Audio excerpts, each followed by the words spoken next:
Hello friends, स्वागत है आप सभी लोगों का हमारे चैनल क्विक स्टडी में। मैं कमल बेस्ट। इस वीडियो के माध्यम से दोस्तों आपको यहाँ पर कराऊंगा आर्मी जनरल साइंस का पार्ट नंबर 41, यानी यहाँ पर आपको दोस्तों सामान्य विज्ञान का भाग नंबर 41 मिलेगा। इससे पहले आपको 40 पार्ट्स कराए जा चुके हैं दोस्तों। यदि आपने पिछले वाले भागों को ना देखा हो तो आप जरूर देख लें ताकि यहाँ तक के क्वेश्चन आपके तैयार हो जाएं। तो आज हम बात करेंगे पार्ट नंबर 41 के क्वेश्चनों की, जो कि बार बार पूछे गए हैं। तो आराम से आप वीडियो को देखेंगे दोस्तों और साथ में क्वेश्चनों को लगातार नोट करेंगे। तो शुरू करते हैं। देखिए पहला क्वेश्चन आपको क्या दिखता है दोस्तों। पहला क्वेश्चन आपको दिखता है इंसुलिन किस बीमारी में प्रयुक्त होती है, यानी आपसे पूछा गया है insulin used for which disease. यहाँ पे पहले जान लेंगे दोस्तों इंसुलिन क्या होता है। इंसुलिन दोस्तों एक प्रकार का हार्मोन होता है। हार्मोन होता है दोस्तों जिसका सिक्रेशन होता है पैनक्रियाज के द्वारा, यानी कि अग्न्याशय के द्वारा दोस्तों इसका स्त्रावण होता है। ये क्या कार्य करता है? ये खास तौर पे हमारी बॉडी में दोस्तों शुगर को मेंटेन करता है, यानी जो शर्करा होती है, शर्करा को दोस्तों रेगुलेट करने का कार्य करता है इंसुलिन। यानी इसकी अगर डेफिशिएंसी होती है दोस्तों, यानी कमी होती है, तो ऐसे केस में डायबिटीज हो जाता है, यानी कि शुगर होता है। यानी जब डायबिटीज होगा दोस्तों, ऐसे वाले केस में इंसुलिन यहाँ पे दिया जाता है, या फिर आपको इंसुलिन हार्मोन दोस्तों इंजेक्शन के तौर पर दिया जाता है। तो ऑप्शन नंबर यहाँ पर आपको दिखता है सी वाला, तो आप सी वाले में टिक कर देंगे। नेक्स्ट क्वेश्चन आपको दिखता है दोस्तों रक्त परिसंचरण के जनक कौन है, यानी आपसे पूछा गया है who was the inventor of blood circulation. जो ब्लड सर्कुलेशन है दोस्तों, सर्कुलेशन यानी रक्त परिसंचरण है, इसके बारे में पहले किसने बताया था आपको बताना है। ये बताया गया था दोस्तों विलियम हार्वे के द्वारा।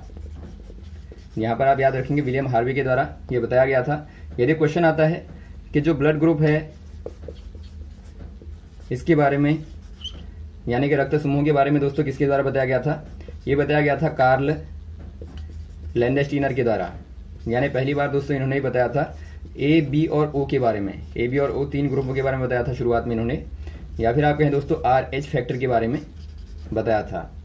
और वैसे यहाँ पर आपको पूछा गया है जोनास साल्क की। यदि आप बात करें तो जोनास साल्क ने क्या किया था दोस्तों, जोनास साल्क ने एंटी पोलियो वैक्सीन बनाई थी। और वैसे आप बात करें पॉल मुलर के द्वारा क्या किया गया था, इनके द्वारा दोस्तों DDT का आविष्कार किया गया था, यानी DDT का दोस्तों इन्वेंशन किया था।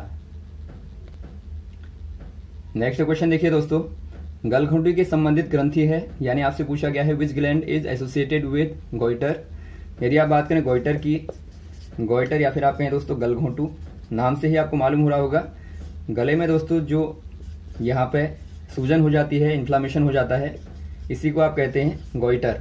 ये क्यों होता है दोस्तों, यहाँ पे देखिए हमारी नेक में यहाँ पे एक ग्लैंड होती है, यानी ग्रंथि होती है दोस्तों, आप जिसको कहते हैं थायराइड। और यहाँ पे देखिए थायराइड के द्वारा ही दोस्तों थायराइड हार्मोन का सिक्रेशन होता है, और ये हार्मोन क्या करता है, हमारी वोकल को यहाँ पे मेंटेन करता है। अब यहाँ पे देखिए दोस्तों यदि इसका प्रॉपर सिक्रेशन नहीं होगा, यानी यहाँ पे हार्मोन प्रॉपर नहीं बनेगा, तो ऐसे वाले केस में ये बहुत ज़्यादा यहाँ पर लार्ज हो जाती है, लार्ज इन साइज हो जाती है, यानी इन्फ्लामेशन हो जाता है। तो आप इसी को कहते हैं दोस्तों गोइटर। यानी आप कह देंगे इसका रिलेशन किसके साथ में है, ये दोस्तों यहाँ पे थायराइड के साथ में संबंधित है, ऑप्शन नंबर ए वाला।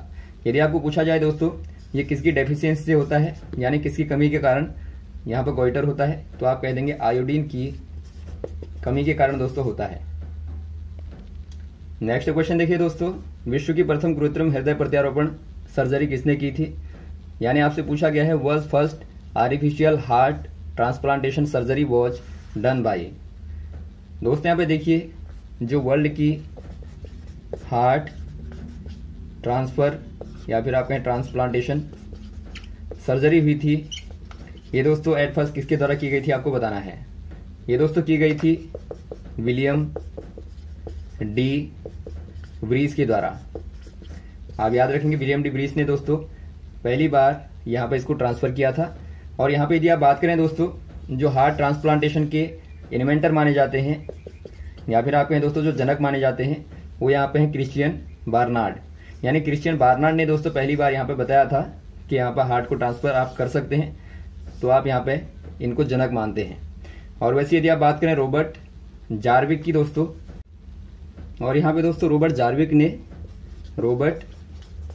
जारविक ने पहली बार आर्टिफिशियल हार्ट को डिजाइन किया था, यानी इसको आकार दिया था दोस्तों, और जिसका नाम भी था जार्विक 7, यानी इन्हीं के नाम से इसका नाम भी था। तो आप यहाँ पे तीनों को ही याद रखेंगे, हार्ट के संबंधित जो क्वेश्चन यहाँ पे हैं। नेक्स्ट क्वेश्चन देखिए दोस्तों, सर से जुड़ी हुई हड्डियां होती हैं, यानी आपसे पूछा गया है बोन्स कनेक्टेड विद हेड, यानी दोस्तों जो बोन होती हैं जो कि हेड के साथ में कनेक्ट होती हैं, इनको दोस्तों आप क्या कहते हैं। आपने देखा होगा दोस्तों, यदि आप मानो कि यहाँ पे खोपड़ी को देखें, इस प्रकार से यहाँ पे बनी रहती है, और यहाँ पे दोस्तों बहुत सारी यहाँ पे बोन्स होती हैं। यहाँ पे यदि आप इनको काउंट करेंगे दोस्तों, तो यहाँ पे इनका नंबर होता है 8, यानी कि 8 बोन्स होती हैं दोस्तों, जिनको आप कहते हैं क्रेनिकल बोन्स, यानी कि 8 क्रेनिकल बोन्स से दोस्तों मानव की खोपड़ी बनती है, और इसको आप कहते हैं स्कुल। आप कह देंगे इसको स्कुल यहाँ पे, यानी पहला दूसरा वाला ऑप्शन यहाँ पर आपको दिया गया है, तो ऑप्शन नंबर बी वाले में आप टिक करेंगे। और यहाँ पे देखिए दोस्तों, जो नेक वाली बोन होती है, जहाँ पर नेक कनेक्ट होती है जिन बोन के साथ में, यदि आप देखें यहाँ पे पीछे से, ये आपका स्कुल है दोस्तों, और पीछे आपकी नेक जो है, यहाँ पे दोस्तों जो बोन को कनेक्ट करने वाली, यहाँ नेक को कनेक्ट करने वाली बोन होती है, इनको आप कहते हैं एटलस। आप याद रखेंगे, एटलस आप कह देंगे।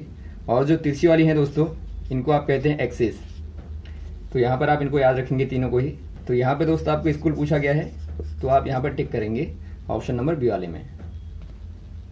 नेक्स्ट क्वेश्चन देखिए दोस्तों, अंतःस्रावी ग्रंथियों को नियंत्रित करने वाली ग्रंथि है, यानी आपसे पूछा गया है विच ग्लैंड कंट्रोल एंडोक्राइन ग्लैंड्स। दोस्तों यहाँ पे देखिए, पहले आप ग्लैंड को जान लेंगे। ग्लैंड कहने का मतलब है दोस्तों ग्रंथि। ग्रंथियां क्या करती हैं दोस्तों, हमारी बॉडी में हॉर्मोन्स और कुछ अन्य मटेरियल को पहुंचाती हैं, या फिर आप कहें दोस्तों उनका सिक्रेट करती हैं, यानी सिक्रेशन करती हैं, यानी स्रावण करती हैं। अब यहाँ पे देखिए दोस्तों, ग्लैंड 2 प्रकार की होती हैं। पहली प्रकार की होती है दोस्तों यहाँ पे एंडोक्राइन ग्लैंड, या फिर आप इनको कहते हैं अंतःस्रावी ग्रंथि। इनके द्वारा जो हार्मोन का सिक्रेशन होता है वो दोस्तों ब्लड के माध्यम से होता है, यानी कि इनके लिए अलग से यहाँ पे स्पेशली पाइपलाइन नहीं होती, या फिर आप कहें दोस्तों यहाँ पर अलग प्रकार का पाथ नहीं होता, बल्कि यहाँ पे ब्लड के माध्यम से ही दोस्तों हार्मोन का सिक्रेशन करते हैं। और जो सेकंड वाली होती हैं, इनको आप कहते हैं एक्सोक्राइन। जो एक्सोक्राइन ग्लैंड होती हैं दोस्तों, यानी बाह्य स्रावी ग्रंथियां होती हैं, ये दोस्तों प्रॉपर पाइपों के द्वारा, या फिर आप कहें प्रॉपर पाथ के द्वारा यहाँ पे हार्मोन का सिक्रेशन करती हैं। जैसे कि आप यदि आप सलाइवा ग्लैंड को देखें दोस्तों, जो कि ह्यूमन सलाइवा को यहाँ पे सिक्रेट करती है, तो एक प्रकार की यहाँ पे एक्सोक्राइन ग्लैंड है। तो यहाँ पर जो पूछा गया है आपको पूछा गया जो एंडोक्राइन ग्लैंड होती हैं, यानी जो अंतःस्रावी ग्रंथियां होती हैं, इनको कौन कंट्रोल करता है। इनको कंट्रोल करती है दोस्तों पिट्यूटरी ग्लैंड। यहाँ पर आपको मालूम होगा हमारे हेड पे होती है, फॉरहेड पे, जिसको आप कहते हैं पिट्यूटरी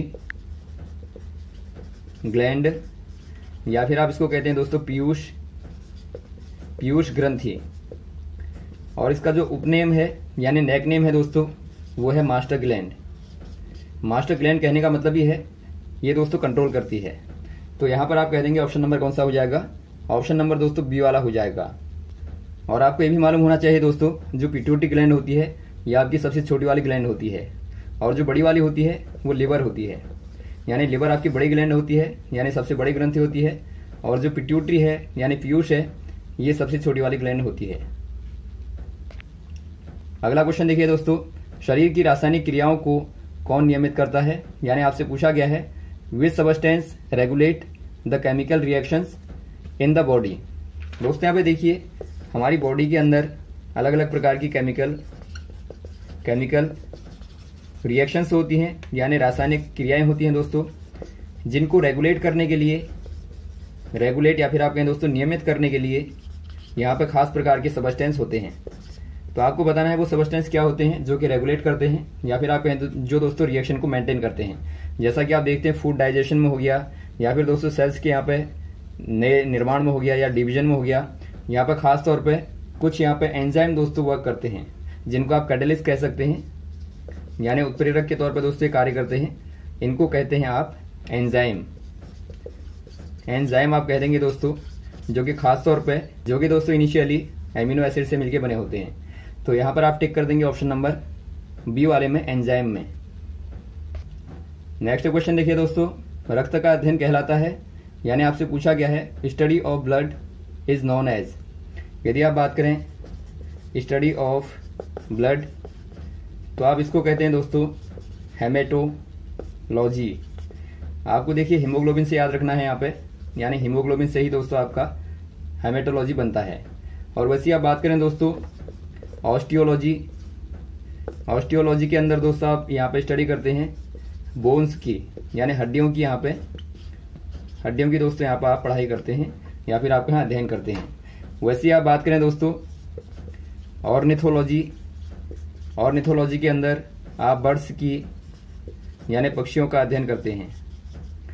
और वैसे आप बात करें जूलॉजी, जूलॉजी के अंदर दोस्तों आप यहाँ पे एनिमल्स का, एनिमल यानी जानवरों का अध्ययन करते हैं। तो आप चारों को ही याद रखेंगे। तो यहाँ पर जो पूछा गया है ऑप्शन नंबर आप ए वाले में टिक कर देंगे। नेक्स्ट क्वेश्चन देखिए दोस्तों, किसकी कमी से डिहाइड्रेशन होता है, यानी आपसे पूछा गया है dehydration due to deficiency of. यहाँ पे देखिए दोस्तों जो डिहाइड्रेशन होता है, डिहाइड्रेशन ये खास तौर पे दोस्तों जब बॉडी में H2O कम हो जाता है या फिर आप कहें वाटर यहाँ पे कम हो जाता है दोस्तों, यानी कि वाटर की डेफिशिएंसी हो जाती है, तो ऐसे केस में डिहाइड्रेशन होता है। इसका कॉज हो सकता है दोस्तों, यानी इसका कारण हो सकता है वोमिटिंग या फिर डायरिया, या फिर दोस्तों ज़्यादा मीठा खाने से यानी एक्सेसिव स्वीटिंग से, या फिर किडनी फेलियर के केस में दोस्तों यहाँ पे होता है। और ये दोस्तों खास तौर पर गर्मियों में होता है, यानी ज़्यादा गर्मी पड़ने से भी डिहाइड्रेशन होता है। तो यहाँ पर आप टिक कर देंगे दोस्तों ऑप्शन नंबर ए वाले में, वाटर में। नेक्स्ट क्वेश्चन देखिए दोस्तों, मस्तिष्क का कौन सा वाला भाग विचारों, याददाश्त या विद्युतता आदि को नियंत्रित करता है, यानी आपसे पूछा गया है which part of brain control thoughts, memory, intelligence extra.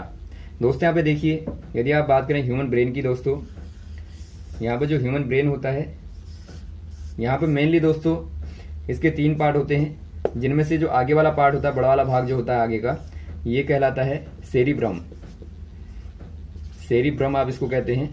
और पीछे वाला दोस्तों कहलाता है यहाँ पे सेरिबेलम, ये बेलम कहलाता है। जिनमें से आगे वाला पार्ट जो है दोस्तों ये क्या करता है, ये मेमोरी को या फिर आप कहें दोस्तों इंटेलिजेंसी को या फिर आप कहें जो आपकी एक्टिविटी है इनको, ये सारी चीज़ों को कंट्रोल करता है। तो यहाँ पर आप कह देंगे जो सेरिब्रम है दोस्तों यही आपका मेनली कंट्रोल करता है इन सारी चीज़ों को। तो यहाँ पर आप टिक कर देंगे ऑप्शन नंबर ए वाले में, सेरिब्रम में। और साथ में यदि क्वेश्चन पूछा जाता है कि बताइए बिगेस्ट पार्ट कौन सा वाला होता है बॉडी का, ना ब्रेन का, तो यहाँ पर आप कह देंगे सेरिब्रम ही होता है।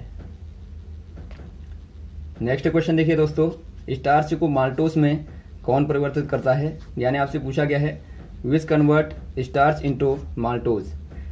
यहाँ पर आपसे पूछा गया है स्टार्च को माल्टोज में कौन कन्वर्ट करता है। यहाँ पे देखिए दोस्तों ये दोनों क्या है, एक प्रकार से ये कार्बोहाइड्रेट के एग्जाम्पल हैं। कार्बोहाइड्रेट यानी जो हमारी बॉडी के लिए दोस्तों खास तौर पे न्यूट्रिएंट का यानी पोषक तत्व का कार्य करता है। अब यहाँ पे देखिए जो स्टार्च होता है दोस्तों ये खास तौर पे इसका पाचन की शुरुआत होती है हमारी लार से, यानी जो ह्यूमन सलाइवा होता है, ह्यूमन सलाइवा जो होता है दोस्तों, जो लार होती है, यहाँ पे एक हार्मोन पाया जाता है। बार बार क्वेश्चन आता है सलाइवा में कौन सा वाला हार्मोन होता है, ये हार्मोन होता है दोस्तों एमाइलेज। आप याद रखेंगे एमाइलेज नामक हार्मोन होता है जो क्या कार्य करता है, ये दोस्तों स्टार्च को कन्वर्ट कर देता है माल्टोज में। एक क्वेश्चन ये भी आता है कि बताइए डाइजेशन की शुरुआत कहाँ से होती है, तो जो भोजन के पाचन की यानी डाइजेशन की शुरुआत होती है दोस्तों ये हमारे लार के माध्यम से ही होती है, यानी मुंह से होती है। जब आप चबाते हैं तो यहाँ पे स्टार्च कन्वर्ट हो जाता है माल्टोज में, और साथ में जो अननेसेसरी यहाँ पे जो विषैले पदार्थ होते हैं या फिर आप कहें पॉइजनल यहाँ पे स्पीसीज होते हैं दोस्तों, उनको भी खत्म करता है। और पेनक्रियाज के द्वारा भी दोस्तों एमाइलेज का सिक्रेशन होता है। तो यहाँ पर आप मुख्यतः कह देंगे दोस्तों ये आपका सलाइवा हो जाएगा, यानी लार में दोस्तों इसका कन्वर्जन होता है, ऑप्शन नंबर ए वाला। तो यहाँ तक दोस्तों आप क्वेश्चन को तैयार करें। उम्मीद है आपको क्वेश्चन अच्छे लगे होंगे। यदि आपको वीडियो पसंद आया हो तो आप जरूर लाइक करें, शेयर करें दोस्तों, और साथ में हमारे साथ भी बने रहिए। लगातार आपको इस प्रकार की वीडियोस देते रहेंगे। Okay, thanks. जय हिंद, जय भारत।